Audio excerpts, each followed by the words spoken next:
Dengan api Cicu yang harus dia hitung yaitu sosok seorang Daeng Ical yang menjadi pelaksana tugas wali kota kan selama 4 bulan. Daeng Ical ini memegang peran sentral untuk Pak Dhani maupun api Cicu. Artinya siapa yang berhasil mendapatkan dukungan dari Daeng Ical itu berpotensi bisa mempermudah pergerakan elektoralnya naik.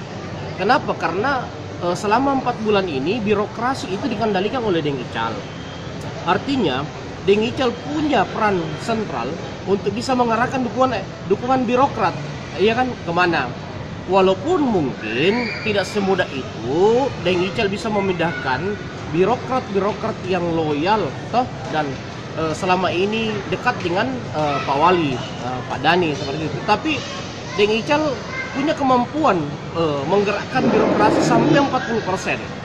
Nah, saya melihat bahwa antara Pak Dhani dengan Api, siapa yang mampu misalnya menggerakkan apalagi mesin dan mendapatkan bantuan dari Daeng Ical, itu akan sangat terbantu untuk peningkatan elektoral.